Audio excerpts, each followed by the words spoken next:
అవుతా ఉంటారు. కొంతమంది ఎవరైతే వాళ్ళని ఇంకా వేరే బాధ్యతలోకి మార్చుతూ ఉంటారు.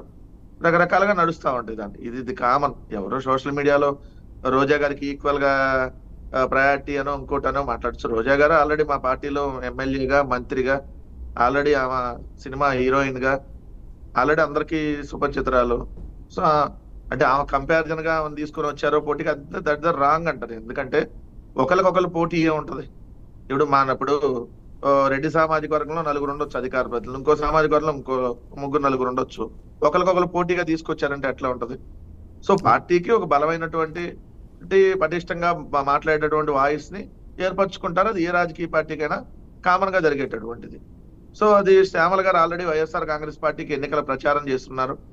ఆ ఎన్నికల ప్రచారం బలంగా చేశారు. ఆమె మీద ఏదైతే నెగిటివ్ ట్రోలింగ్, ఏదైతే ఈ జనసేన, ఈ తెలుగుదేశం వాళ్ళు ఏదైతే ఆమె మీద అంటే ఒక మహిళని కూడా చూడకుండా ఆమె మీద రకరకాలుగా విష ప్రచారం, ఒక దుష్ప్రచారం చేసినటువంటి సంగతి తెలుసు.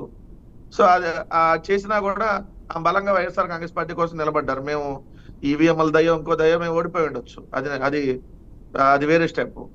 సో కానీ ఆమె వైఎస్ఆర్ కాంగ్రెస్ పార్టీ కోసం బలంగా ఉన్నారు. గాయత్రి గారిని స్టార్టింగ్ నవ్వించేస్తున్నారు మీరు. నవ్వేదేముంది సార్ పాపం. ఎందుకంటే ఈవీఎంలు సంబంధించి ఎలక్షన్ కమిషనే అరే వీవీప్యాట్లను ఈవీఎంలో కౌంట్ అయిన ఓట్లు లెక్కేద్దామంటే లేదు మా దగ్గర డేటా లేదని కొద్దిసేపు, అసలు మేము అట్లా ఒప్పుకోని కొద్దిసేపు. దేశవ్యాప్తంగా జరుగుతుంది కదా. ఎందుకంటే వీళ్ళ కూటమి ఎంపీఏ, వీళ్ళ కూటమి అరకు మీకు తెలుసు కదా, మీ ప్రాంతం, మీ అరకు ఎంపీగా పోటీ చేసినటువంటి కొత్తపల్లి గీతా గారు, కొత్తపల్లి గీతా గారే స్వయంగా పోలైనటువంటి ఓట్లకి కౌంటింగ్ ఓట్లకి డిఫరెన్స్ ఉందని చెప్పారు. ఇద్దరు బీజేపీ ఎంపీలు ఎలక్షన్ కమిషన్ దాని మీద ఆల్రెడీ మా కౌంట్ చేయండి, మాకు దీని మీద అనుమానాలు ఉన్నాయని చెప్పి ఇద్దరు బీజేపీ కంటెస్టెడ్ ఎంపీలు వేసినటువంటి పరిస్థితి. సో ఇవన్నీ నడుస్తున్నాయి కదా. ఇవన్నీ ప్రపంచం అంతా తెలిసిందే, కొత్తగా నేను చెప్పేది ఏముంది. సో వాళ్ళు ఎలా గెలిచారనేది వాళ్ళ అంతరాత్మకు కూడా తెలిసినటువంటి విషయమే. లేదంటే వాళ్ళకి అసలు ఆ సీన్ అంత లేదనేది వాళ్ళు కూడా ఈ రోజు గుండెల మీద చేసుకున్నా చెప్పేటటువంటి. అయిపోయిన తర్వాత ఇంకా దాన్ని మనం ఎంత అనుకున్నా ఇంకా 4.5 సంవత్సరాలు వెయిట్ చేయాలి కాబట్టి దాన్ని కాసేపు పక్కన పెడదాం. నేనేమన్నా అంటే ఇప్పుడు దొంగదారిలో గెలిచారా, అడ్డదారిలో గెలిచారా, ఇంకో దారిలో గెలిచినా తప్పదు, ఎన్నికల దాకా మళ్ళీ పోరాడాల్సిందే. మాకేం పోరాటం కొత్త కాదు. 2014లో ఓడిపోయాం. అంటే కాదండి, శ్యామల్ లాంటి వారిని తీసుకురావడానికి చాలా బలమైన కారణాలు ఉన్నాయి. ఎందుకంటే ఇంతకుముందు చాలా యాక్టివ్గా ఉన్నవాళ్ళు, చాలా స్పీడ్గా ఉన్న వాళ్ళందరూ కూడా సైలెంట్ మోడ్కి వెళ్ళిపోయారు, అవుట్ ఆఫ్ కవరేజ్కి వెళ్ళిపోయారు. అందులో ప్రధానంగా రోజా గారు లేకపోతే ఈ టైంకి ఆన్ స్క్రీన్ వచ్చేయాలి, బాగా హడావిడి చేయాలి. సో ఎప్పుడైతే వాళ్ళు అవుట్ ఆఫ్ కవరేజ్ ఏరియాకి వెళ్ళారో కొత్త వాళ్ళని దింపుతున్నారు అని కదా ప్రచారం. ఎవరు చెప్పారు సార్ అవుట్ ఆఫ్ కవరేజ్ ఏరియాలో ఉన్నారని? ఇదే రోజా గారితో మీరందరే కదా తిరుపతిలో ప్రెస్ తో మాట్లాడినప్పుడు మీరందరే కదా విజువల్స్ చేసింది.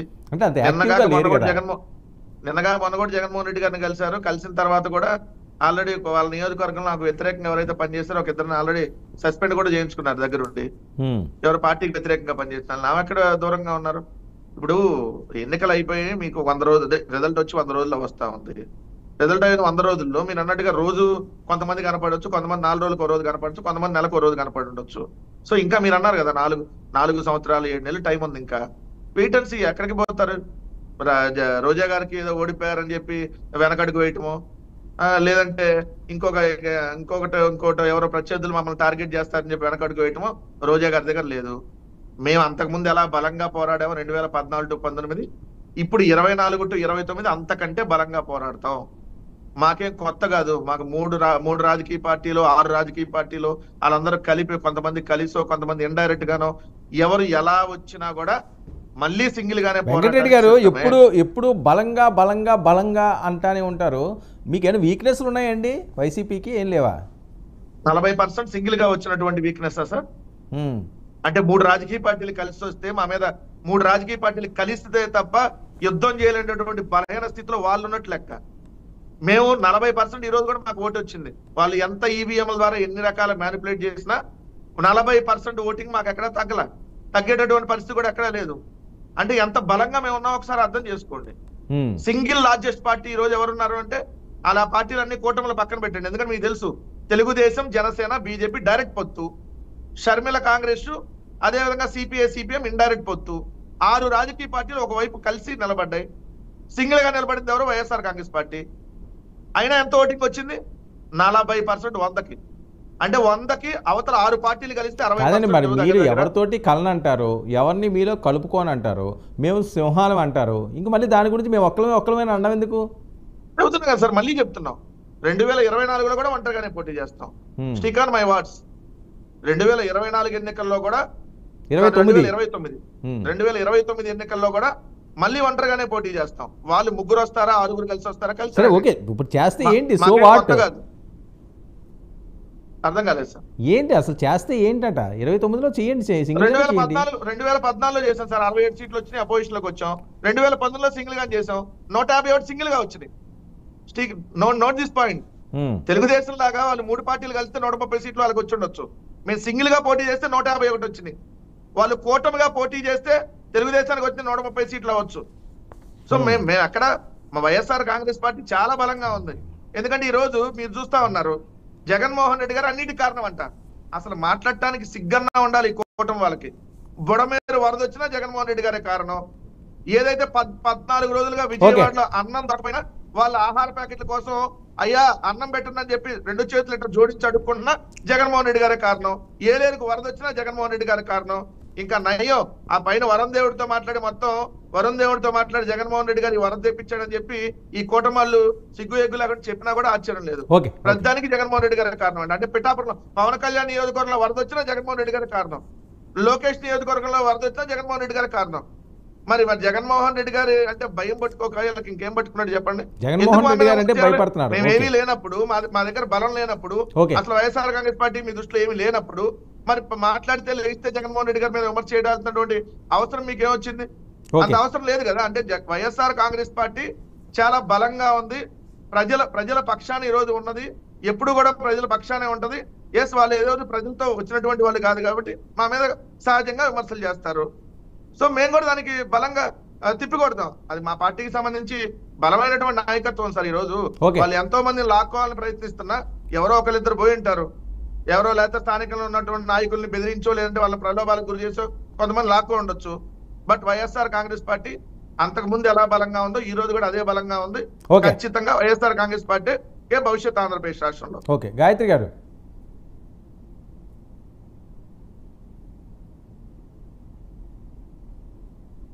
గాయత్రి గారు, మీరు మ్యూట్లో ఉంది. రాయపాటి అరుణ గారు కూడా జాయిన్ అయ్యారు. ఓకే అండి, వినిపిస్తుంది. గాయత్రి గారు చెప్పండి. మీతో పాటు ప్యానెల్ ఉన్న స్పీకర్స్ కి ఆల్సో అందరికి ప్రేక్షకులకి. ఓకే, గాయత్రి గారు, ఎందుకు జగన్మోహన్ రెడ్డి గారిని చూస్తే అంత భయపడుతున్నారు మీరు?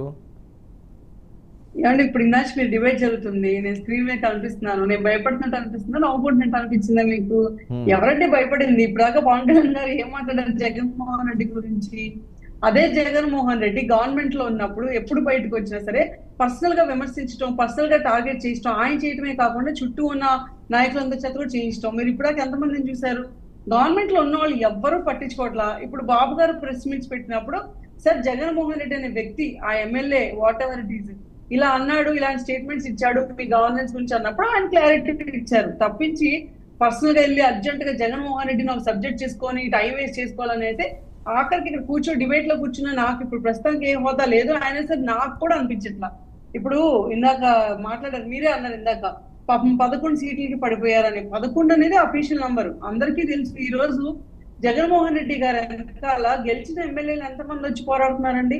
ఈ రోజు ఎంతమంది ఎమ్మెల్యేలు వాళ్ళ నియోజకవర్గాల్లో తిరుగుతున్నారు? అంటే వైసీపీ కింద గెలిచిన ఎమ్మెల్యేలు అంటే ఉన్న 11 మంది కూడా ఎవరు యాక్టివ్ గా లేరు, ఎవరు జగన్మోహన్ రెడ్డి వెనకాల లేరు అంటేనే వాళ్ళెంత అసంతృప్తితో ఉన్నారో, వాళ్ళెంత విసిగెత్తిపోయి ఉన్నారో, ఎందుకు ఈ పార్టీలో గెలిచాము అటు ఇటు కాకుండా అయిపోయాము అని చెప్పి.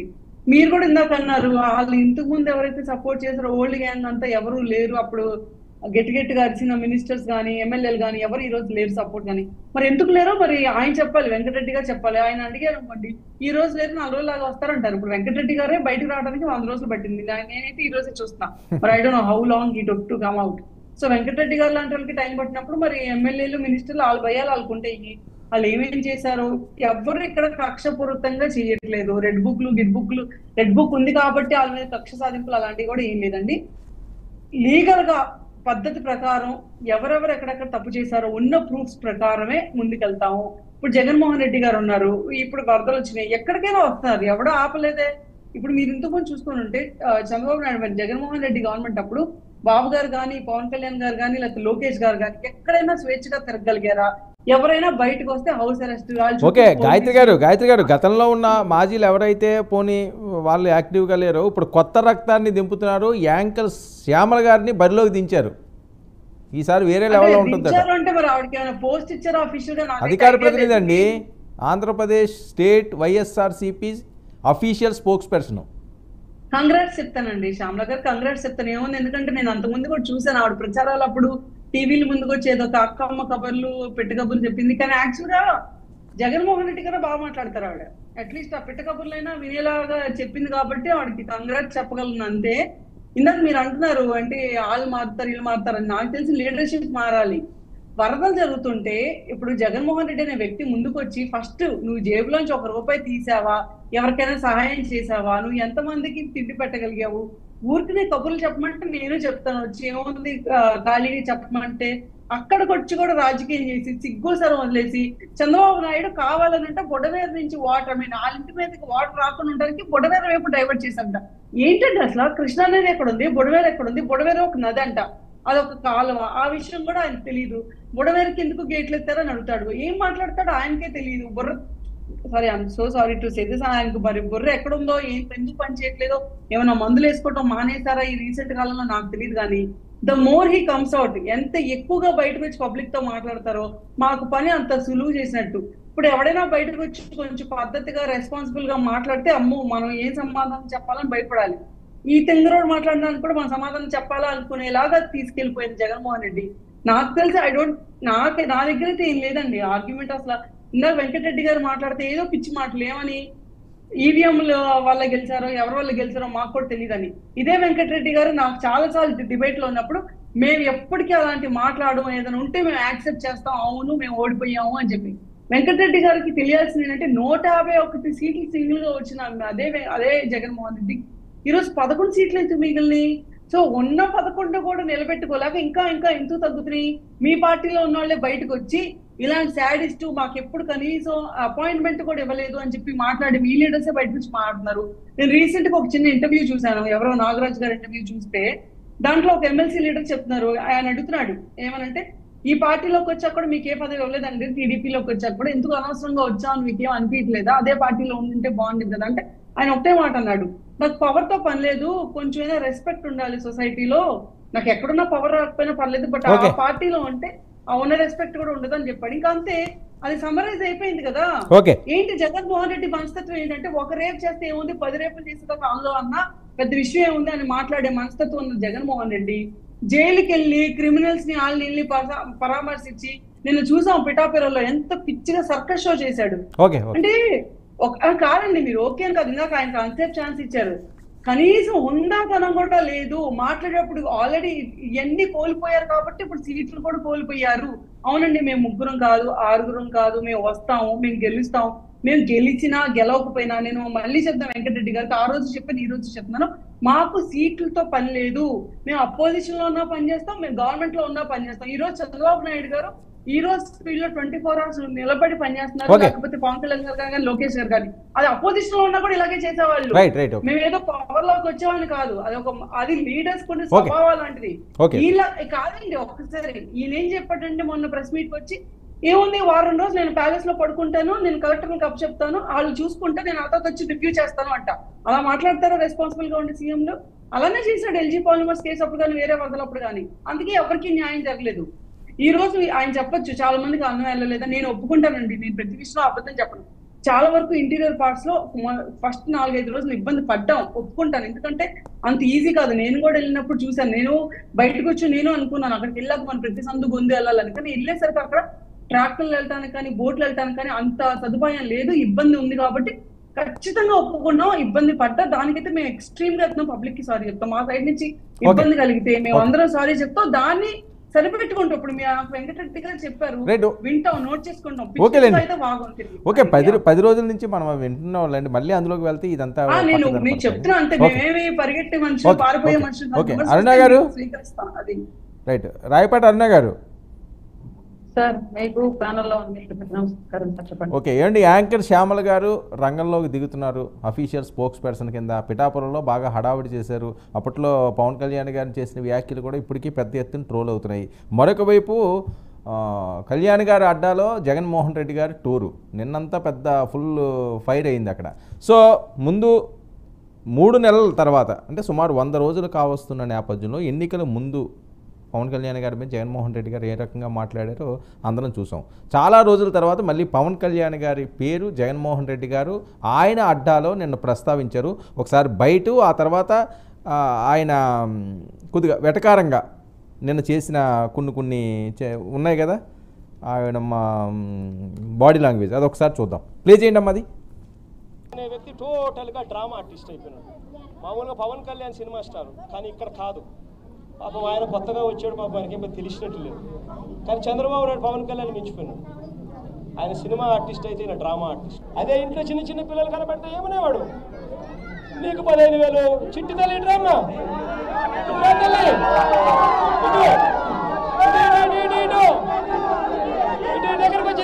దగ్గరకు వచ్చాయి ఇటు ఇటు ఇటు ఇటు ఇటు నీకు 15,000, ఇదిగో నీ తమ్ముడికి నీకు 15,000, అదిగో నీ తమ్ముడికి ఇంకో తమ్ముడి దగ్గరకు వచ్చినా నీకు కూడా 15,000, నీకు ఇంకో పాప నీకు కూడా 15,000. సంతోషమా అని చంద్రబాబు అనేవాడు. అదే జగన్ అయితే అమ్మఒడి కేవలం అమ్మ ఖాతాలో 15,000 మాత్రమే వేస్తాడు. అదే చంద్రబాబు అయితే సూపర్ 6లో చెప్పాడు, నీకు 15,000, నీకు 15,000, నీకు 15,000, నీకు 15,000 అని చెప్పాడు అని పిల్లలను మోసం చేశాడు. రైట్. అరుణ గారు సార్ వెళ్ళింది ఏ పని మీద వెళ్ళారు, జరిగింది ఆ స్థాయిలో అంత ఇంతకు ముందు ఎలా అయితే అంబటి రాంబాబు గారిని ఇంకొకరిని జోకర్ల కింద మీడియా ముందు ప్రొజెక్ట్ చేశారు ఈయనే స్వయంగా, ఇప్పుడు ఆయనే అట్లా ప్రొజెక్ట్ చేసుకుంటున్నాడండి. నాకైతే ముఖ్యమంత్రి స్థాయి వ్యక్తి అట్లా బిహేవ్ చేయడం కరెక్ట్ అని నాకు అనిపించలేదు. సరే, ఆయన బిహేవియర్ అది ఈ మధ్య కొంచెం ఓడిపోయిన ఫ్రస్ట్రేషన్ లోనో లేకపోతే ఫర్దర్ గా వచ్చేటువంటి బర్డన్ల వల్ల అట్లా మారుతుంది, మనిషి మానసికంగా ఏదో ఇబ్బంది పడుతున్నాడు అన్న విషయం మనందరికీ అర్థమవుతుంది ప్రతి స్పీచ్ లోను కూడా. ఇది కూడా అందులో బాగా ఇట్లా మాట్లాడచ్చు, అది పక్కన పెట్టేద్దాం, మనకి సంబంధం లేని విషయం. అది పాపం ఆయన ఆరోగ్య పరిస్థితి, అలాగే వాళ్ళ పార్టీ పరిస్థితి ఆయన చూసుకుంటాడు. రెండోది, మొదటి మీరు ఇందాక అన్నారు శ్యామలా గారికి అధికార ప్రతినిధి ఇచ్చారు అని చెప్పేసి, ఒక క్యాంపెయినర్ గా వచ్చినటువంటి మహిళా రాజకీయ నాయకురాలు ఎదగడం అనేది, మరో మహిళా నాయకురాలు రాజకీయాల్లోకి రావడం అనేది మేమందరం కూడా మహిళలుగా హర్షించేదగ్గ విషయమే. కానీ మహిళలు నేర్చుకునేలాగా, అలాగే పార్టీ కూడా డెవలప్ అయ్యేలాగా, ప్రజల్లో మళ్ళీ విశ్వసనీయత కోల్పోయిన పార్టీ ఆవిడ వల్ల విశ్వసనీయత పొందేలాగా కనుక బిహేవ్ చేయగలిగితే రియల్లీ హ్యాపీ. ఏ పార్టీలో ఉన్న మహిళలు రాజకీయాలు నిలదొక్కుకోవాలి, ముందుకెళ్ళాలి. రాబోయే రోజుల్లో ఈ రాష్ట్రం మహిళల చేతుల్లో బాగుండాలని మనస్ఫూర్తిగా నేను కోరుకుంటున్నాను. ఆవిడని కూడా స్వాగతిస్తున్నా.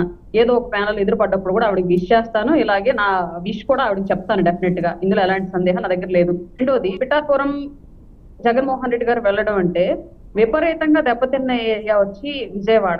పిఠాపురం అనేది ఆల్రెడీ విజయవాడ ఆలస్యంగా హెచ్చరికలు రావడం మూలంగా ఇబ్బంది పడ్డారు కాబట్టి కాకినాడ అండ్ పిఠాపురం ఏలేరు ప్రాజెక్ట్ వల్ల వచ్చేటువంటి ముప్పు ప్రాంతం ఏదైతే ఉందో, కాలువ దానికి ముప్పు ప్రాంతం ఏదైతే ఉందో దానికి సంబంధించి ముందస్తుగానే చర్యలు తీసుకున్నారు. అంటే ఆల్రెడీ ఒకటి ఎఫెక్ట్ చూశారు కాబట్టి అక్కడ సంబంధించి ఒక్కరు కూడా ఎవరు ఇబ్బంది పడల.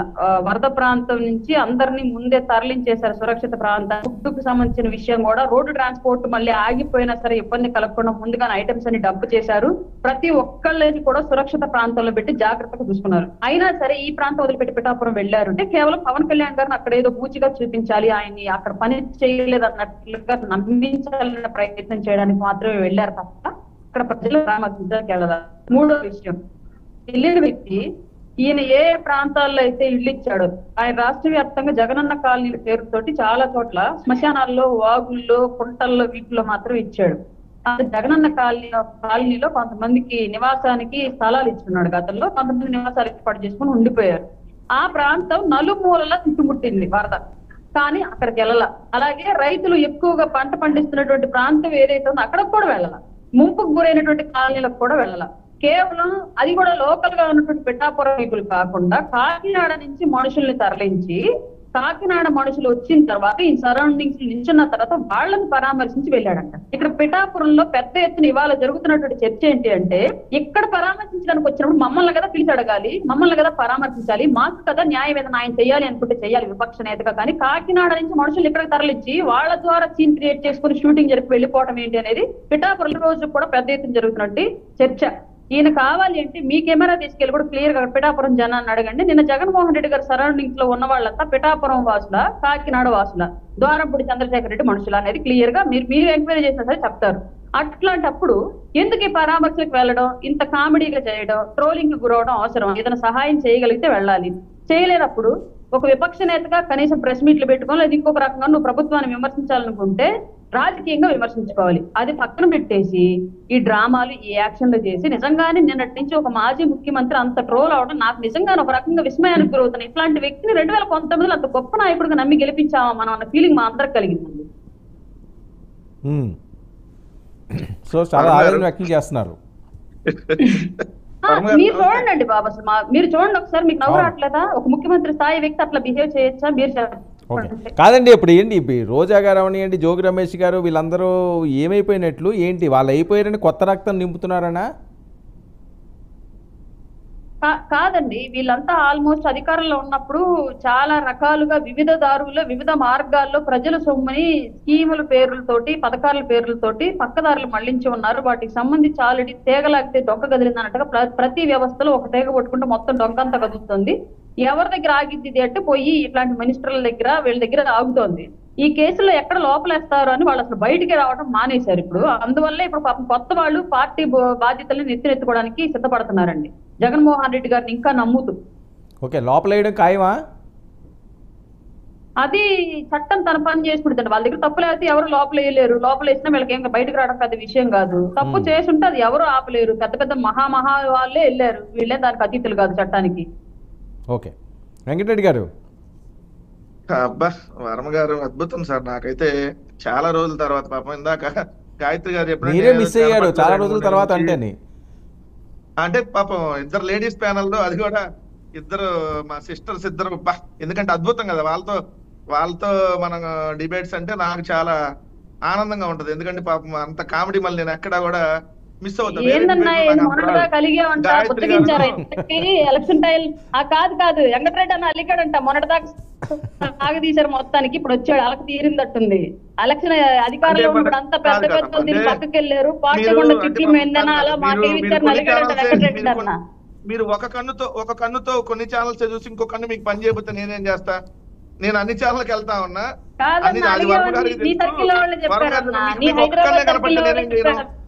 వెంకటరెడ్డి గారు, ఓకే కాదండి, ఒక్క నిమిషం ఓకే ఒక్క నిమిషం వెంకటరెడ్డి గారు హెల్దీగా డిబేట్ కాదు, వినండి మీరే మాట్లాడితే కానీ వినండి. కాదు హెల్దీగా డిబేట్ చేద్దాము, వినండి. ఓకే వెంకటరెడ్డి గారు ఓకే వెంకటరెడ్డి గారు డిబేట్ హెల్దీగా చేద్దాము. వాళ్ళు మీ మీద ఏమి ఉండదులేండి, ఏముంటది ఎవరి పార్టీ వాయిస్ చేస్తారు. సరే వినండి. రాయపాటి అరుణ గారికి ఒక ఇన్ఫర్మేషన్ వచ్చిందట, మీ ఫాలోవర్సో లేకపోతే మీ ఫ్రెండ్సో ఎవరో చెప్పారట మీరు అలిగారని. ఎందుకు అలిగారు? ఎవరి మీద అలిగానంట? ఏమో అదే కదా మిమ్మల్ని అడుగుతున్నది. నేను వాళ్ళిద్దరి మీద అయితే అలగలేదు. మా నాయకత్వం నేను ఎప్పుడు అలగను. నేను ఎప్పుడు పాజిటివ్ గా ఉంటా. నాకు పదవులతో పని లేదు. నేను చెప్తున్నాను కదా, నేను జగన్మోహన్ రెడ్డి గారి అభిమాని. ఆయన పొలిటికల్ గా రాకముందే నేను ఆయన అభిమాని. సో నాకు రాజకీయాలతోనో వైఎస్ఆర్ కాంగ్రెస్ పార్టీ ఉంటేనే జగన్మోహన్ రెడ్డి గారు కాదు, జగన్మోహన్ బతికినా చచ్చినా జగన్మోహన్ రెడ్డి గారి వైపే ఉంటా. సో నాకు పదవులు అవసరం లేదు. పదవుల కోసం కావాల్సిన వాళ్ళు మీరు అన్నట్టుగా తెలుగుదేశం కాళ్ళు జనసేనలు పట్టుకోవడమో, సరే జనసేనల్ని కొల్లబొడిచినా కూడా పాపం తెలుగుదేశం వాళ్ళకి వెళ్ళి వాళ్ళ కాళ్ళు పట్టుకొని నొక్కటమో వాళ్ళకు ఉంటదేమో. మనకు అవసరంలా, పదవులే ఉంది. వాళ్ళు వస్తే రేపు పొద్దున పోతాయి, వస్తే 2 ఏళ్ళు లేకపోతే 5 ఏళ్ళు. కొల్లబొట్టడం ఏంటి, కాళ్ళు పట్టడం ఏంటండి? మామూలుగా మనం చూసారు కదా మచిలీపట్నంలో. అట్లానే అంతకుముందు మనం చూసారు కదా అక్కడ ఈస్ట్ గోదావరిలో. అది ఫేక్ అంటున్నారు కదా. ఎవడు ఫేక్ అనేది సార్? అట్లా అనేవాడిని బతికే ఫేక్ అనాలి. ఇంకా వాళ్ళు ఇక జనజీవన స్రవంతులు లేరు, వాళ్ళ జీవితమే ఫేక్. ఇంకా వాళ్ళ గురించి డిస్కషన్ కూడా చేయడం వేస్ట్ అనాలి. అవి ఫేక్ అన్నాడు. అరే కొల్లబొడిచి సార్ కొల్లబడిచి మచిలీపట్నంలో కొల్లబడిచి కాళ్ళు పట్టించుకుంటే జనసేన దిక్కు దివానం ఉందా? ఏడబడుకున్నాడు మమ్మల్ని జోకర్లన్నా బ్రోకర్లు ఏడబడుకున్నారు అంటున్నా నేను ఇంత హార్డ్గా మాట్లాడటానికి కనీసం రేపొద్దున రాయపాటి అరుణ్ని వాళ్ళ పార్టీ వాళ్ళు కొట్టారు అంతకుముందు ఎన్నికలకు ముందు. ఇప్పటికీ దిక్కు దివానం లేదు పవన్ కళ్యాణ్. 30,000 మంది మహిళలు మిస్ అయ్యారన్నాడు కదా, ఎంతమందిని తీసుకొని వచ్చారు, ఎక్కడున్నారు? దిక్కు దివానం లేదు. ఏంటండి వీళ్ళన్నీ మళ్ళీ మా మీద మాట్లాడేది? మేము అధికారం పోయి ఉండొచ్చు సార్, బట్ రాయల్టీ ఎక్కడ తగ్గదు. వైఎస్ఆర్ కాంగ్రెస్ పార్టీ ఎప్పుడు సిన్సియర్ గానే ఉంటది. వీళ్ళలాగా రోజుకు ఒక మాట పూటకో మాట ఉండదు. ఇందాక చెబుతుంది ఏదో మాకంట ఏదో హెల్త్ బాగాలేదో జగన్ గారు ఏంది ఇట్లా మాట్లాడుతున్నారు అంటుంది. అసలు ఈ రోజు బెయిల్ మీద ఉన్న చంద్రబాబు నాయుడు గారు దేని మీద బయటకు వచ్చారమ్మా? ఒళ్ళంతా నాకు రోగాలు ఉన్నాయని చెప్పి బెయిల్ తీసుకొని బయటకు వచ్చాడు. ఇంకా నన్ను ఎందుకు ఎక్కువ మాట్లాడేస్తారు? చంద్రబాబు నాయుడు వాళ్ళు దేని మీద బయటకు వచ్చాడు? నాకు చెప్పుకోలేని దగ్గర రోగాలు ఉన్నాయి, దయచేసి బెయిల్ ఇవ్వండి చచ్చిపోతాయి ఇవాళ రేపు అని బయటకు వచ్చింది చంద్రబాబు నాయుడు గారిని. ఆయనకు మానసిక పరిస్థితి బాగాలేదా? ఆయనకు ఒళ్ళంతా రాగాలనే చాలా హెల్దీగా ఉన్నాం మేము. ఓకేనా? వైఎస్ఆర్ కాంగ్రెస్ పార్టీ ఆంధ్రప్రదేశ్ రాష్ట్రంలో హెల్దీయెస్ట్ పార్టీ. మీలాగా సర్వనాశనం వినాశాలు కోరుకునే పార్టీ కాదు. మీరు వచ్చిన దగ్గర నుంచి రోజు నిష్ట దరిద్రాలు అరిష్టాలు, రోజుకో రోడ్డు ప్రమాదం, లేదంటే రోజుకో ఎవరో ఒకరిని చంపేయటము, రోజుకు వరదలు, లేదంటే మునిగిపోవటము, రాష్ట్రం అంటే నాశనం. ఈ 100 రోజుల్లో ఈ 78 సంవత్సరాల స్వాతంత్ర భారతదేశ చరిత్రలో ఎప్పుడు చూడనటువంటి ఒక వినాశనాన్ని ఈ రోజు మేము చూస్తా ఉంటే, ప్రజలందరూ చూస్తా ఉంటే మళ్ళీ మీరు ఏ విధంగా మాట్లాడతారమ్మా? విజయవాడలో అంటే బ్రహ్మాండంగా చేశారంట. ఇవాళ మీ రంకుజ్యోతి పత్రిక ఒకటి ఉంటది, ఆడవాళ్ళు ఉన్నారు కదా, అతనికి అంతకంటే ఇంకా ఎక్కువ మాట్లాడాలి. ఇవాళ ఆంధ్రజ్యోతి పత్రికలో రాశారమ్మా. అంటే మీరు మర్చిపోయి అక్కడే ఉన్నారుగా, విజయవాడగా, జిల్లా పేపర్ చదవండి ఒకవేళ, లేకపోతే తెప్పించుకోండి, లేదంటే ఆన్లైన్ లో దొరుకుతాయి. కకావికలం. అమ్మో డ్రైనేజీ కాదు ఇది, ఇల్లే. కబేలాలో ఓ ఇంటి పరిస్థితి ఎలా ఇవాళ ఎన్నో రోజులు తెలుసమ్మా? 14 రోజు వరద వచ్చి ఆ పక్కనే రాశారు ఆకలి పోరాటం. అమ్మా ఆకలి కకావికలము, దాని పక్కన రాశారు చూడండి అమ్మా, ఆకలి పోరాటం. ఆకలి పోరాటం అంటే అన్నం బండి వస్తే అన్నం ప్యాకెట్ల కోసం ఆంధ్రప్రదేశ్ నడిబొడ్డు విజయవాడ నగరంలో ఉన్నటువంటి ప్రజలు అన్నమో రామచంద్ర అని ఆ బండి దగ్గరికి వెళ్ళి ఆకలి అన్నం పట్లాల కోసం దేహి అని అడుక్కునేటటువంటి దయనీయమైన పరిస్థితి. 14 రోజులైంది వరద వచ్చి. మళ్ళీ మీరు బ్రహ్మాండంగా పరిపాలించారు. ఇంతకంటే దిక్కుమాలిన తరం ఇంకోటి ఏమన్నా ఉందా రాష్ట్రంలో? ఏమమ్మా ఇందాక మాట్లాడుతున్నారు రాయపాటి అరుణ్ గారు, ఎక్కువ విజయవాడ బాగా గురయ్యింది, పిఠాపురం కొద్దిగా గురయ్యింది. విజయవాడ బాగా గురి అయితే 14 రోజుల్లో ఉప అంటే ఉప ముఖ్యమంత్రి అంటావమ్మా, ఈవీఎం ద్వారా వచ్చిన ఉపమూమ ఒకరోజు కూడా ఎందుకు పోలేదమ్మా? తెలుసు కదా ఉపమూమ. ఆయన పిఠాపురానికి ఉపమూనానా, లేకపోతే ఆంధ్రప్రదేశ్కి ఉపమూనానా? ఒక్కరోజు కూడా ఎందుకు పోలా? ఆడే ఉంటాడు కదా పక్కనే. మంగళగిరికి విజయవాడకి పెద్ద దూరం ఉండదు కదా, మీకు కొద్దిగా ఐడియా ఉంటుంది, తిరుగుతూ ఉంటారు కదా అటు ఇటు, ఒంగోలు టు మంగళగిరికి విజయవాడకి ఎంత దూరం? 14 రోజులైనా విజయవాడలో ఒక్కరోజు కూడా ఎందుకు ఉప ముఖ్యమంత్రి పర్యటించలా? చంద్రబాబు నాయుడు పర్మిషన్ ఇవ్వలేదని పర్యటించలా. మీరు అడన్నా తిరగాలంటే మీకు చంద్రబాబు నాయుడు పర్మిషన్ ఇవ్వాలి, మాకు ఎవరు అవసరంలా. అది మీ స్టేచరు, అది మీ కథ. మీరు మాట్లాడుతున్నారు ఇందా పిఠాపురానికి సంబంధించి పెద్దగా లేదు, దాన్ని అంతా బాగా బ్రహ్మాండంగా చేసేసాము, అది చేసామని. ఏందమ్మా మీరు చేసిన బ్రహ్మాండంగా? ఈ రోజు ఏలేరు వరద వల్ల 40,586 మంది రైతులు ఎఫెక్ట్ అయ్యారు. 20 మండలాలు దాని ముంపుకు గురయ్యాయి. 255 గ్రామాలు దానికి ఎఫెక్ట్ గురయ్యాయి. 75,000 ఎకరాల్లో పంట మునిగింది. 180 కోట్ల రూపాయల నష్టం జరిగింది. ఇది కూడా మీరు ముందస్తు చర్యలు తీసుకోకుండా సెప్టెంబర్ 3వ తారీఖున 4,860 క్యూసెక్లు నీరు పైనుంచి వస్తా ఉంటే కేవలం 300 క్యూసెక్లు కిందకు వదిలేరు మీరు. ఇదే మీరు పరిపాలించేటటువంటి తీరు. పైనుంచి 5,000 క్యూసెక్లు దాదాపుగా వస్తుంటే 1,500 2,000 క్యూసెక్ల కిందకు వదులుతా ఉండాలైతే మినిమం బేసిక్ నాలెడ్జ్ కూడా లేకుండా, అధికారులను అప్రమత్తం చేయకుండా, ఈయన మళ్ళీ అక్కడ ఒక ఎమ్మెల్యే, మళ్ళీ రాష్ట్రానికి ఉప ముఖ్యమంత్రి, మీరు మళ్ళీ మా మీద వ్యక్తిగత విమర్శలు. నేను సూటిగా అడుగుతున్నా, జగనన్న కాలనీలు మునిగిపోయి వంద కదా, ఎవరు మిస్టర్ రాయపాటి అరుణ్ గారు, అమ్మ జగనన్న కాలనీలు మునిగినాయి కదా, మీ పవన్ కళ్యాణ్ మొన్న ఆడ స్థలాలు కొనుక్కున్నాడు తెలుసు కదా, ఏది ఇల్లు కట్టుకుంటా అని చెప్పి పిఠాపురంలో. ఇది మీ ఈనాడు పత్రికలో వచ్చినటువంటి ఆర్టికల్. అంటే మీకు కనపడదు ఇక్కడ, నేను మీకు కనపడదు, మామూలుగానే మీకు కనపడ్డా కూడా వినపడదు అనుకోండి, కనపడ్డా మీరు చూడలేరు. ముంపులో పవన్ కళ్యాణ్ ఇంటి స్థలం, ఉప ముఖ్యమంత్రి పిఠాపురం ఎమ్మెల్యే పవన్ కళ్యాణ్ స్థలం వరదలో ముంపులో ఉంది. పిఠాపురం మండల పరిధిలోని భోగాపురంలో 1.44 ఎకరాలు, ఇల్లింద్రాడలో 2.08 ఎకరాలని ఆయన జూలైలో కొనుగోలు చేశారు. ప్రస్తుతం ఏలేరు నుంచి వరద రావడంతో 3 రోజులుగా ఆ స్థలం చెరువును తలపిస్తుంది. మేము ఇచ్చిన జగనన్న కాలనీలు ఎక్కడో లోతట్లు ఇచ్చామని అబద్ధాలను ప్రచారం చేశారు కదా. మరి పవన్ కళ్యాణ్ కొనుక్కున్న ఇల్లు కాస్ట్లీ, పవన్ కళ్యాణ్ కొనుక్కున్న స్థలం కాస్ట్లీగా కట్టుకోబోతున్నటువంటి ఇల్లు మరి ఎందుకు మునిగిదమ్మా? వరదొస్తే మీరు మునుగుతారు, వాళ్ళు మునుగుతారు. పవన్ కళ్యాణ్ ఇల్లు అంటే చంద్రబాబు నాయుడు ఇల్లే మునిగింది వరదొస్తే, తెలుసు కదా. 10 రోజుల నుంచి వరదల ముంపులో ఉంది, ఇంటికి పోవట్లేదు. ఒక్క నిమిషం వెంకటరెడ్డి గారు వినండి ఒక్క నిమిషం ఇస్తాను. చాలా మీరు మాట్లాడారు కాబట్టి పవన్ కళ్యాణ్ గారి మీద, అరుణ గారి మీద. గాయత్రి గారు 1 minute అండి. అరుణ గారు రెస్పాండ్. సార్ నేను ఇద్దరికి సమాధానం నేను అడిగింది క్లియర్ గా ఉందండి. వెంకటరెడ్డి అన్న ఎప్పుడు ఫ్రస్ట్రేషన్ తో మాట్లాడటం తప్ప మనం ఏం చెప్పాము కామెడీగా ఉంది కదా. మేము పిఠాపురం వెళ్తే మేము కామెడీగా ఉంది కదా. రాయపాటి అరుణ గారు మీకు ఎంతమంది పిల్లలు నేను అడగట్లా, మీకు ఎంతమంది ఉంటే అంతమందికి 15,000. రాయపాటి అరుణ గారు మీకు కూడా 18,000. రాయపాటి అరుణ గారు మీకు బస్సులో ఉచిత ప్రయాణం. రాయపాటి అరుణ గారు మీ హస్బెండ్ కి మందు ఫ్రీ. గాయత్రి గారు మీ హస్బెండ్ కి మందు ఫ్రీ. గాయత్రి గారు మీకు ఎంతమంది పిల్లలు? 2 ఇంటూ 15,000 30,000. గాయత్రి గారు మీకు బస్సులో ఉచిత ప్రయాణం. గాయత్రి గారు మీకు 18,000 సంవత్సరానికి. ఇవన్నీ ప్రచారం చేసింది మీరు కాదా అమ్మా? మాట్లాడితే రోజు అది కామెడీగా కనిపిస్తున్నా? ఆంధ్రప్రదేశ్ రాష్ట్ర 5 కోట్ల మంది ప్రజలకి నీకు ఫ్రీ, నీకు ఫ్రీ, నీకు ఫ్రీ, నీకు 15, నీకు 15, నీకు 15, నీకు 15, నీకు 15, నీకు 18 ఇట్లా ఓదర కొట్టి దాంట్లో మళ్ళీ మీ మేనిఫెస్టో కూడా కలిపి ఇద్దరం కలిపి జగన్మోహన్ రెడ్డి గారు అంటే ఎందుకు వెంకటరెడ్డి గారు ఎందుకు ఇవ్వట్లేదు? సరే మాట్లాడదు కానీ వాళ్ళు మాట్లాడేవండి మీరే. ఎక్కడికి వెళ్ళారు ఈ రోజు? జబర్దస్త్ మ్యాచ్ ఎక్కడికి వెళ్ళారు? అరుణ గారు రెస్పాండ్. ఒకటే చూడండి, ఒకటే ఇస్తాను. అరుణ గారు. సార్ నా వెంకటరెడ్డి అన్న ఫ్రస్ట్రేషన్ నాకు బాగా అర్థమైంది సార్. క్లియర్ గా నేను మాట్లాడింది ఏంటి అంటే, ఆయన ఇచ్చిన కాలనీలు ముగ్గురు అయితే కనీసం ఆయన ఇచ్చిన కాలనీలు ఆయన పేరు మీద ఉన్నటువంటి కాలనీకి కూడా వెళ్లకుండా రోడ్డు మీద నిలబడి కాకినాడ నుంచి జనాలను తీసుకొస్తే వాళ్ళతో మాట్లాడి వెళ్ళారు అని నేను క్లియర్ గా మాట్లాడు. అక్కడ పవన్ కళ్యాణ్ గారి స్థలం మునగలేదు అని కానీ, లేదంటే జగనన్న కాలనీ ఒక్కటే మునిగిందని కానీ నేను ఎక్కడ మాట్లాడాలి. ఫస్ట్ విషయం. రెండోది వెంకటరెడ్డి అన్న ఇప్పుడు దాకా మీరు మాట్లాడినందుకు నేను డిస్టర్బ్ కూడా చేయలేదు కానీ ఎందుకంటే మీ పేరు మీకు ఇవ్వాలి. నాగండి వరదలు వచ్చినప్పుడు పిఠాపురంలో పవన్ కళ్యాణ్ ఒక్క రోజు నైట్ అన్న స్టే చేశాడా? మీ పేపర్లో మీకు కానరాదుగా 2 రోజులు స్టే చేశాడు. మీ పేపర్లో మీ ఛానల్ మీకు కానరాదు. జగన్ తప్ప ఇంకెవరు కానరాదు. వాకింగ్ స్టిల్స్ ఇచ్చి వెళ్ళి ఆ ఊరు జనాలకు అందరికి తెలుసు అన్న. ఈ డిబేట్ ఆ ఊరు వాళ్ళు పిఠాపురం నియోజకవర్గంలో చూస్తే మీ జగన్మోహన్ రెడ్డి ఒక్క నిమిషం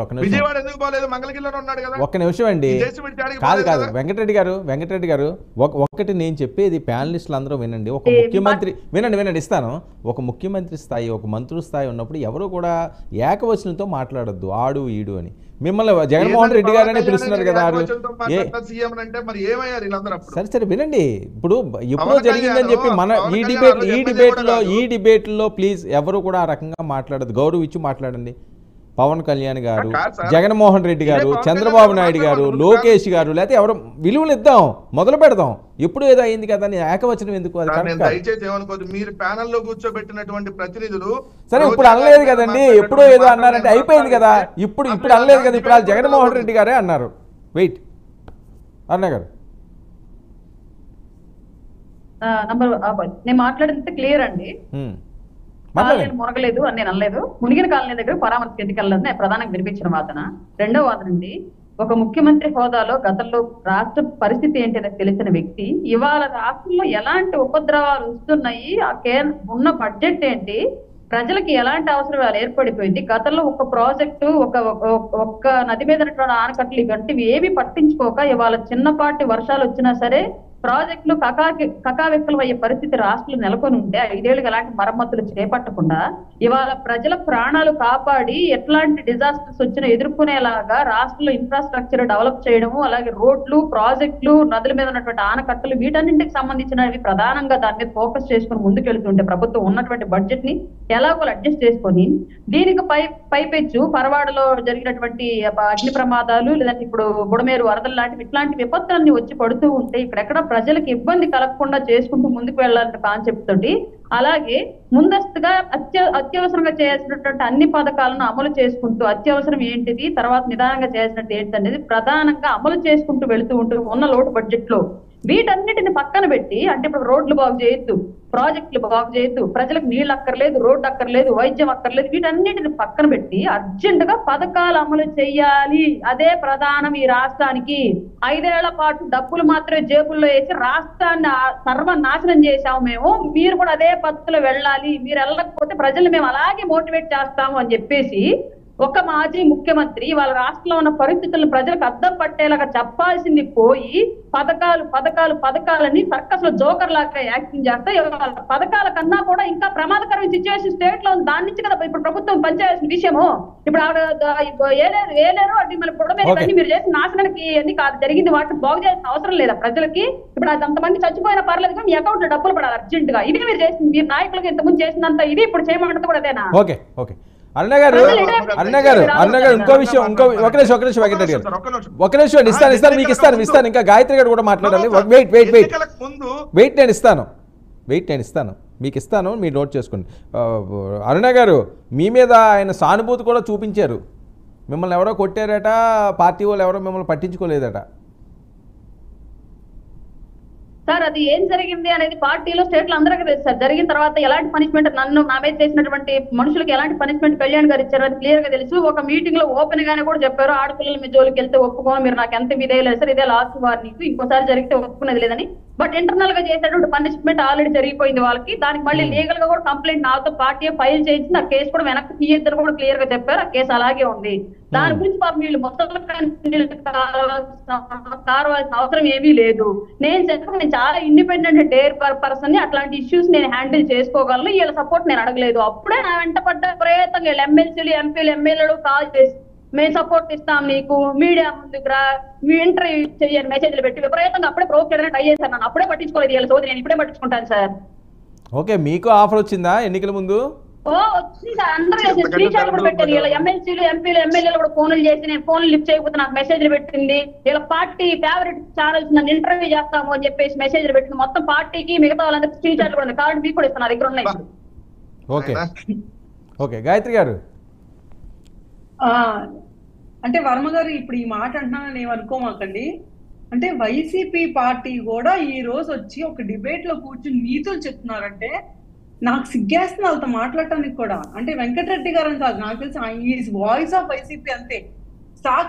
సాక్షి ఛానల్లో న్యూస్ రావాలి అని అనుకోటి ఎంత పెద్ద భూతో ఇక్కడ కూర్చొని ఒక వైసీపీ అధికార ప్రతినిధి వాస్తవాలు మాట్లాడాలి అనుకోవడం కూడా అంతే భూత్ అని నాకు ఇప్పుడు అర్థం అవుతుంది. ఎంత సిగ్గులంటే అంటే నేను చెప్తానండి, సిపిఎస్ వద్దన్నాడు, జాబ్ క్యాలెండర్ ఇంకేముంది, సంవత్సరం ఇన్ని లక్షల ఉద్యోగాలు ఇస్తామన్నాడు. ఇంకే అంటే మద్యపాన నిషేధం అన్నారు, ఇంకేంది విడతల వారికి ఇది చేస్తా అది చేస్తా అని చెప్పాడు.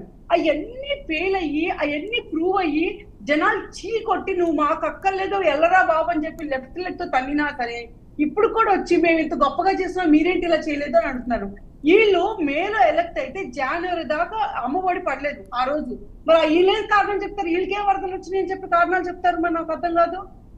మేము ఇసుక ఫ్రీగా ఇచ్చాము, మేము పెన్షన్ మీరు గుర్తుండలేదు బాబు గారు, దానికి ముందు 2 నెలలు కూడా మే జూన్ కూడా కలిపి ఆ 1500 ఈ 1500 కూడా 7,000 ఇస్తానని ఏదైతే ప్రామిస్ చేశారో 7,000 అట్లానే ఎగ్జాక్ట్ గా పర్ఫెక్ట్ గా ఇచ్చారు. వెళ్ళి అడగమనండి. అయితే వికలాంగులకి ఏదైతే ప్రామిస్ చేశారో 3,000 వచ్చేది ఒకప్పుడు, ఇప్పుడు 6,000 అదే ఇస్తాం. అలాగే ప్రతి ఒక్కరికి ఇచ్చాం. ఇవ్వలేదని చెప్తే పబ్లిక్ ముందుకు వచ్చి గొడవ చేస్తారు. ఈరోజు ఏ పబ్లిక్ అయినా ముందుకు వచ్చి మాకు ఇంకా వేయలేదంటే అడగలేదే. ప్రతిదీ స్ట్రీమ్ లైన్ అవుతుంది, ప్రతిదీ డేటా తీసుకున్నారు. కరెక్ట్ గా అసలు ఎన్ని రేషన్ కార్డులని ఎంతమందికి వెళ్ళాలి, ఎంతమంది పిల్లలు ఉన్నారు, ఎంతమంది స్కూల్కి వెళ్తున్నారు, ఏం జరుగుతుందని చెప్పి మొత్తం డేటా తీసుకొని స్ట్రీమ్ లైన్ చేసి వాళ్ళకి 100% ఇస్తారు. ఆ విషయంలో పబ్లిక్ కానీ అయితే అపోజిషన్ కానీ ఏ డౌట్ అక్కర్లేదు. మేము సూపర్ 6 అని ప్రామిస్ చేసింది మేము ఇవ్వకపోతే ఇంకో 2-3 నెలలు మాకు టైం ఇవ్వండి, మేము ఇవ్వకపోతే అడగండి. ఒకటి ఇంకో మాట ఇందాక ఏదో మాట్లాడతా ఏమన్నారు, వరదలు వచ్చాయండి మేము వచ్చాం కాబట్టి ఇట్లా జరుగుతున్నాయి అన్ని, చంద్రబాబు నాయుడు వచ్చాడు బ్యాడ్ లెగ్ ఐరన్ లెగ్ అన్నట్టుగా మాట్లాడుతున్నారు. మరి ఇందాక ఏ మొహం పెట్టుకుని ఇంతకు ముందే డిబేట్ స్టార్టింగ్ లో ఏది వచ్చినా సరే జగన్మోహన్ రెడ్డి కారణం, జగన్మోహన్ రెడ్డి వెళ్ళి వరుణ దేవుడికి చెప్పాడా వాన పడమని చెప్పి ఇదే డిబేట్ లో మాట్లాడిన మనిషి జస్ట్ నిమిషాలు గడిచియో లేవో ఇట్లా మొహం తిప్పేశాడు ఇట్లా తప్పని. అలా ఎలా మాట్లాడగలరండి? నాకు అర్థం కాదు. ఒక మాటకి స్టిక్ ఆన్ ఇవ్వండి. ఇప్పుడు మీరు అన్నారు కదా జగన్మోహన్ రెడ్డి అన్ని చేయటం అనేది ఎంత తప్పు అని చెప్పి మేము మాట్లాడటాన్ని, మరి మీరు ఎలా మాట్లాడుతున్నారు సిగ్గులేసి? చంద్రబాబు నాయుడు వచ్చాక ఎన్ని దరిద్రాలు జరుగుతున్నాయని ఏమంటే నేను ఒకటి చెప్తాను, అప్పుడు కరోనా వచ్చింది, లేకపోతే ఇప్పుడు ఫ్లడ్స్ వచ్చినాయి, అప్పుడు ఫ్లడ్స్ వచ్చినాయి, ఇప్పుడు ఫ్లడ్స్ వచ్చి కరెక్ట్ ఒప్పుకుంటా ఇంత పెద్ద విభత్సం జరిగింది. బాబు గారు ఈ రోజు రెస్ట్ తీసుకున్నారు, బాబు గారు పలానా వర్క్ చేయలేదు, లేకపోతే బాబు గారు మాకు ఫీల్డ్ లో కనిపించలేదు అని చెప్పండి, కొన్ని ఒక మాట యాక్సెప్ట్ చేస్తాం. ఇక్కడ తప్పు జరిగింది, ఇక్కడ లోపం జరిగింది, ఇది కాకుండా ఇంకో పద్ధతి తీసుకోవాల్సింది, నాకు సొల్యూషన్ చెప్పండి. ప్రాబ్లం బొచ్చుడు మంది చెప్తారు, మేము వింటర్స్ రెడీగా ఉన్నామని చెప్తున్నాం కదా. ఎప్పుడు చూసినా బురద చల్లాలి, ఎక్కడెక్కడ శవాలు ఉన్నాయి అక్కడ వెళ్ళి కూర్చొని చిల్లర ఏరుకుంటే రాజకీయం చేయాలంటే ఎంతకాలం చేస్తారు? ఒక్కసారి దానికే కదా చీకొట్టారు జనాలు. మళ్ళీ అదే రాజకీయం. ఇంతకు మళ్ళీ ఇంకో మాట, రాత జ్యోతి అని చెప్పి ఆయన ఆంధ్రజ్యోతి పేపర్ అన్నారు. ఇదే మనిషికి కూర్చొని ఆంధ్రజ్యోతి పేపర్, ఈనాడు పేపర్ మా తొత్తులు మేము ఏం చెప్తే అది వింటాయి అన్నారు. మరి అదే ఈనాడు ఆంధ్రజ్యోతి ఆర్టికల్స్ ఈ రోజు మాకు చూపిస్తున్నారు ఇక్కడ ఇలా రాశారు అని చెప్పి. తప్పేంటి? ఒక మీడియాలోనే వర్క్ చేయాలి. అవును, మా దాంట్లో కూడా కొంతమందికి ఎవరికైనా వెళ్ళకపోతే అలా హెడ్లైన్స్ తీస్తున్నారు దర్జాగా యాజ్ అ మీడియా పేపర్. అలే మా మౌత్ పీస్ కాదు. అదే సాక్షిలో ఏమనండి, ఎంత ఫేక్ న్యూస్ అంటే అమరావతి అంతా కొట్టుకుపోయిందంట, సీడాక్సిస్ రోడ్ అంతా మునిగిపోయిందంట, సిగ్గుసర ఉండాలి. ఇమ్మీడియట్ గా అక్కడికక్కడ మనుషులు అమరావతిలో ఉండేవాళ్ళు వీడియో పెట్టారు, టైము డేట్ పెట్టి, అమరావతిలో సీడాక్సిస్ రోడ్ ఏం అవ్వలేదు, అంతా బాగానే ఉందని చెప్పి. ఎన్ని ఫేక్ న్యూస్లు చేస్తారు? బోట్లు వచ్చి కొట్టుకుపోతే ఈ రోజు ఆ బోట్లు మొత్తం వైసీపీ లీడర్కి సంబంధించిన బోట్లు, దాని అంటే ఎసకుంది. ఫెర్రీలో అన్ని బోట్లు ఉండగా ఈ 3 బోట్లు ఎందుకు వచ్చినాయి టైఅప్ అయ్యి? ఎవరికి సమాధానం చెప్తారు?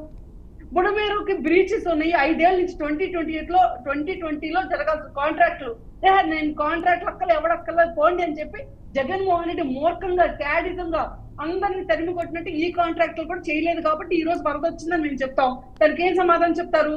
మేము వచ్చి 100 రోజులు కూడా అవ్వలేదండి, మీరు 5 ఏళ్ళు పరిపాలన ఉన్నారు, మరి మీరేం పీకేరు? అప్పుడంతా కూర్చొని నేను అడగచ్చు, కానీ అడగను. ఏమంటున్నానంటే ఎస్, మేము 100 రోజులైనా 10 రోజులైనా మేము వచ్చాక జరిగింది, మేము బాధ్యత తీసుకుంటాం కూడా. నేను రాసి పెట్టుకోండి. నేను ఓకే వెంకటరెడ్డి గారు, ఏంటి మీ ఎమ్మెల్యేలు ఎమ్మెల్సీలు కూడా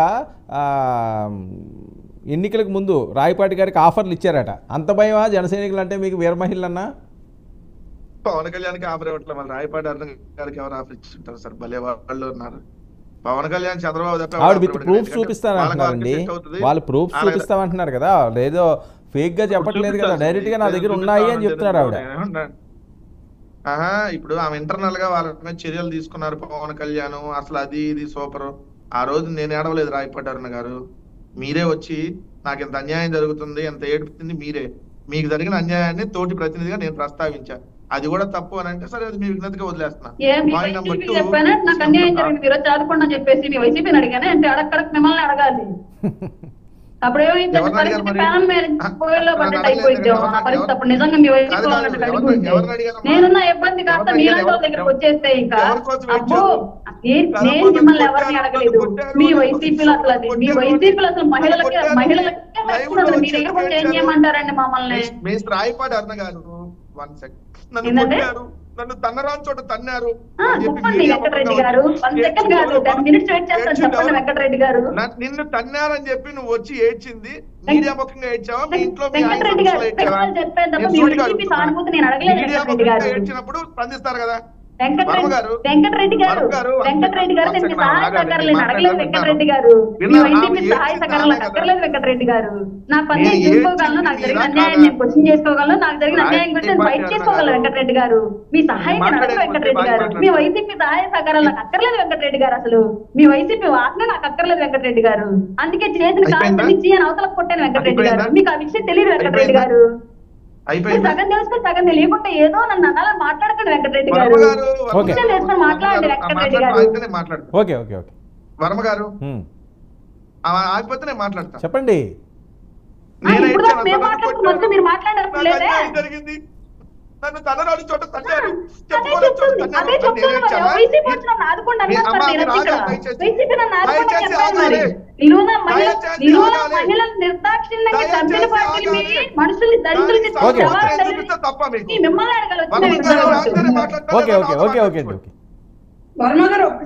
వర్మ గారు ఆవుతో మాట్లాడించుకోండి. ఒక్క నిమిషం నేను ఏడ్చానా నన్ను కొట్టారని ఆమె ఏడ్చిందా వచ్చి ఇస్తాను ఏడ్చినప్పుడు అవసరం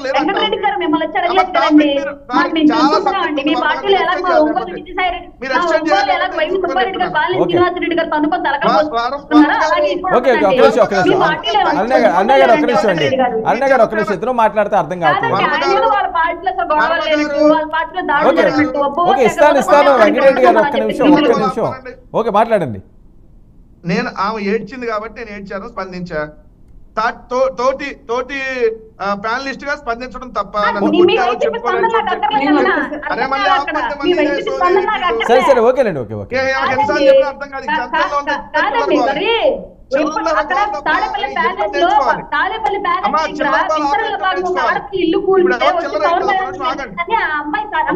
దుర్మార్గులు మీరు నాకే న్యాయం చేస్తారండి. మీరు వచ్చి నాకు చెప్పడం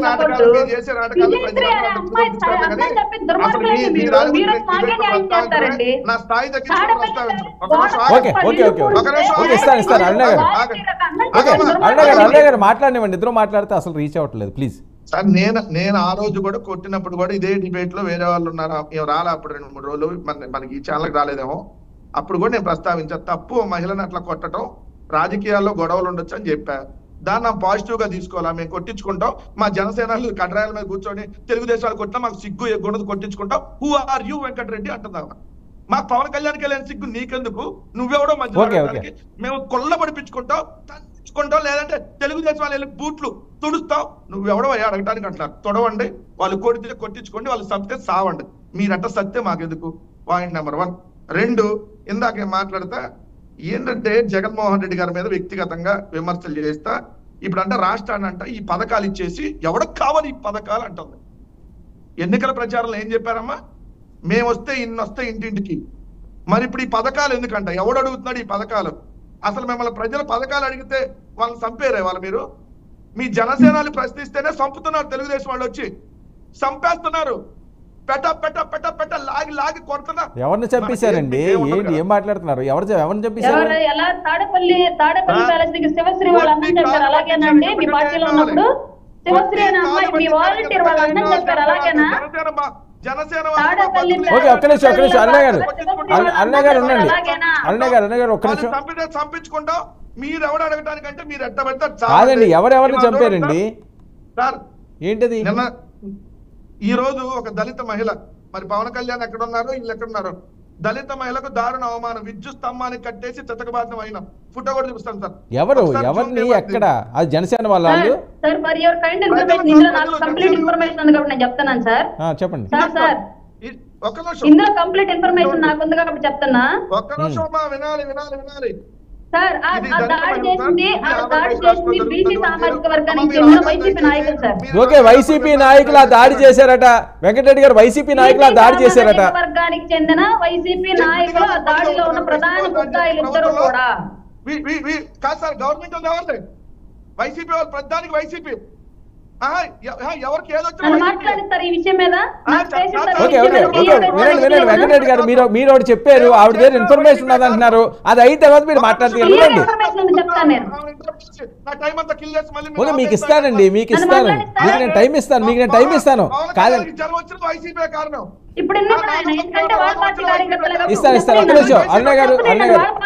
అరుణ గారు ఇస్తాను. వెంకటరెడ్డి గారు మీరు పాయింట్ రైజ్ చేశారు, ఆవిడ దగ్గర ఇన్ఫర్మేషన్ ఉన్నదట.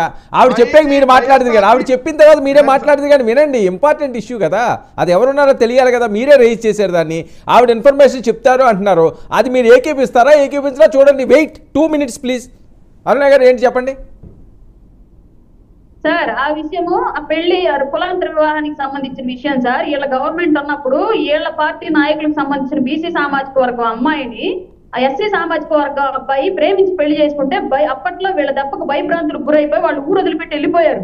ఇవాళ గవర్నమెంట్ మారింది కాబట్టి ఆవిడ ఊళ్ళో ఏదో పనుండి ధైర్యం చేసి వాళ్ళు వస్తే లైట్లు కరెంట్లు అసలు కరెంట్ ఆపేసి మరి ఆవిడ్ని తీసుకెళ్లి లాక్కెళ్ళిపోయి కట్టేసి కొట్టింది. వైసీపీలో ఉన్నటువంటి నాయకులు బీసీ సామాజిక వర్గానికి చెందిన వాళ్ళు ఇవాళ అందులో పోలీసులు అరెస్ట్ చేసినటువంటి ముగ్గురు కూడా వైసీపీ నాయకులు అండి. ఓకే వెయిట్ అరుణ గారు మీరు వెంకటరెడ్డి గారు మీ ప్రభుత్వానికి అదే జరిగింది దమ్మనేటి. హలో చట్టం అవసరం అయితే ఎవరంటే తప్పు చేస్తే వైసీపీ అని తెలుగుదేశం ఏంటి? మళ్ళీ మీకు సిగ్గు లేకుండా వైసీపీ అని చెబుతున్నారా? వైసీపీ అని చెబుతారా? అంటే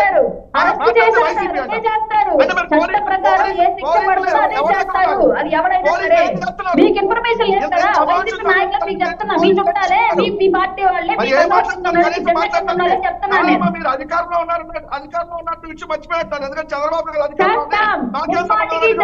మేము అధికారంలో ఉన్నాం కాబట్టి వాళ్ళు అరెస్ట్ చేశాం. తగిన బుద్ధి చెప్పే తీరుతాం. మీకు చేతన అయితే వాళ్ళు వైసీపీ వాళ్ళు అయితే వెళ్ళి యాక్షన్ తీసుకోమంటున్నారు. మీకు చేతన అయితే పవన్ కళ్యాణ్ మగపడి మాట్లాడతారు మీ పవన్ కళ్యాణ్, మీ జనసేన వాళ్ళు కర్ణాటక మాట్లాడేందుకు మాట్లాడతారు మీ జనసేన వాళ్ళు. దాని వెనక వైసీపీ ఉన్నారు, వైసీపీ వాళ్ళు ఉంటారు. పోలీసులు ఏం చేస్తారు? పవన్ కళ్యాణ్ ఏం చేస్తున్నాడు?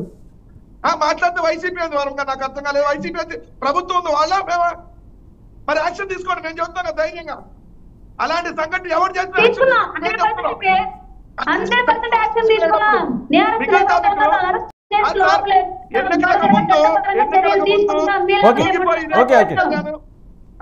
ఎన్నికలకు ముందు ఈ పథకాలకు సంబంధించి అసలు మేము ఎంతకంటే ఎక్కువ ఇస్తాం, అంత ఇస్తాం, బై బై వైసీపీ పోనకో ఎవరు మన గంజాయి తీసుకున్నా లూగుతారు చూడండి, అంతకంటే దారుణంగా ఊగాడు సార్.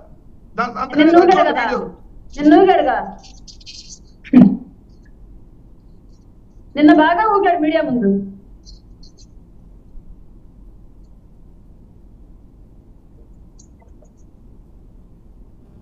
ఏంటండి అదే ఆడియో రావట్లేదు, ఏంటది?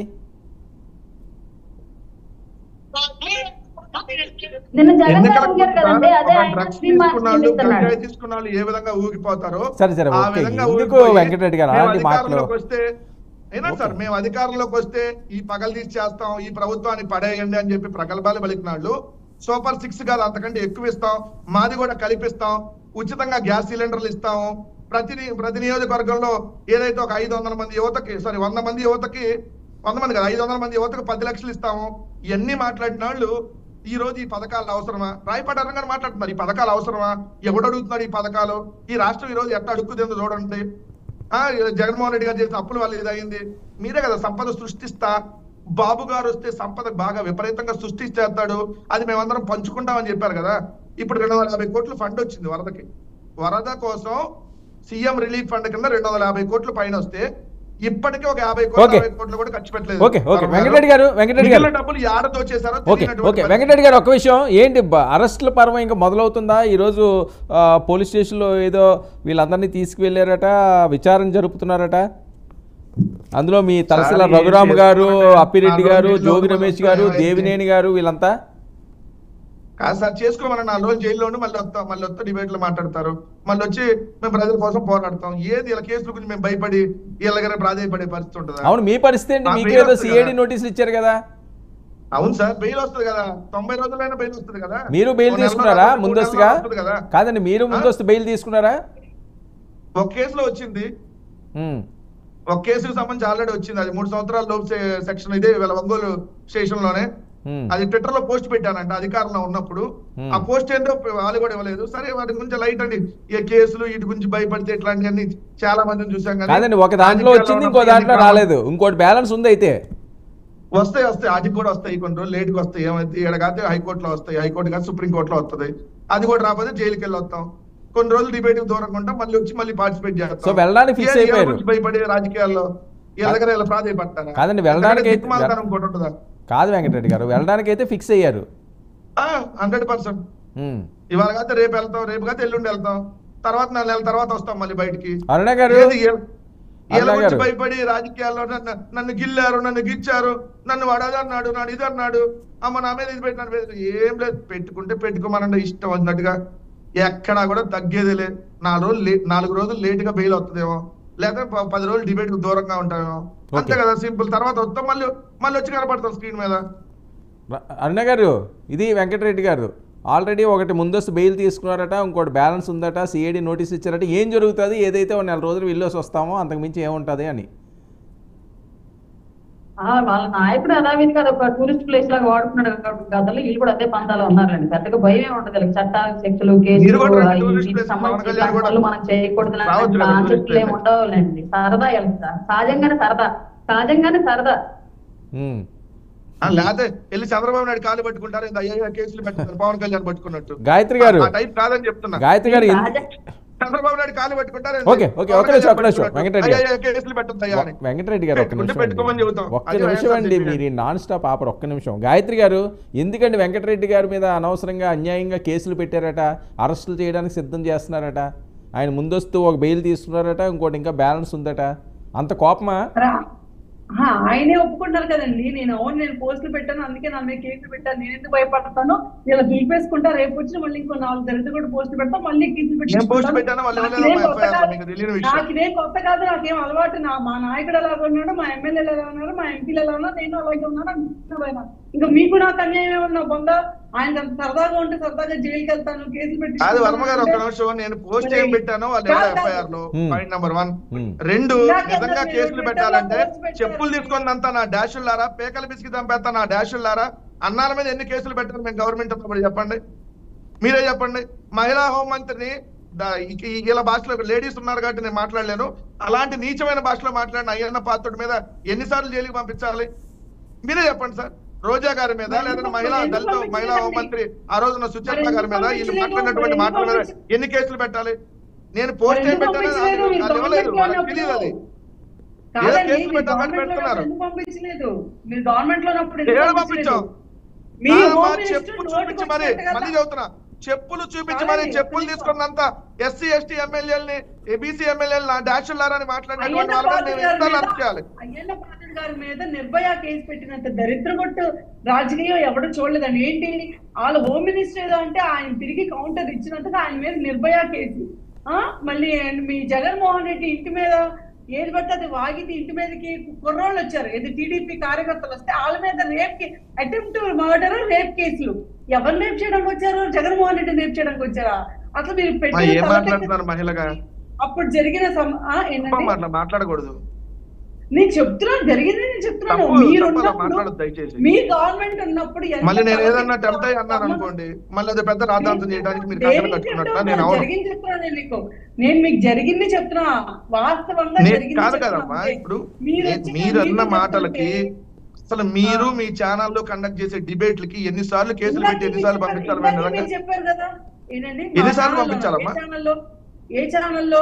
మీరు సాక్షి ఛానల్లో చెప్పిన అబద్ధాలకి, బూతులకి, నాటకాలకి మళ్ళీ ఆ బూత్ జ్యోతి గురించి ఎందుకు పొగుడతారు? ఆ బూత్ జ్యోతి వెనక్కి చేసుకొస్తే మళ్ళీ మీరు మిమ్మల్ని కూడా వేరే విధంగా అనుకుంటారు. వద్దామా దయచేసి దాని జోలికి వెళ్ళమా. నాకు గౌరవం ఉంది మీరిద్దరంటే, ఎందుకంటే తోటి ప్యానలిస్టులుగా అంతవరకే డిబేట్ మళ్ళీ చూసారు కాదండి. గాయత్రి గారు, వెంకటరెడ్డి గారు చూసారు ఎంత మంచి అయినా, చాలా గౌరవం ఉన్నదట ఆయనకి అందరి మీద. అది కాదు వెంకటరెడ్డి గారు, మీలో కాదండి, మీలో వెంకటరెడ్డి గారు కాదండి, వెంకటరెడ్డి గారు ఎంత సీరియస్ గా మీతో డిబేట్ చేయాలన్నా చేయనివ్వరండి. చాలా షేడ్లు ఉన్నాయి మీలోని. కాదు వర్మ గారు, ఇప్పుడు వాళ్ళు మళ్ళీ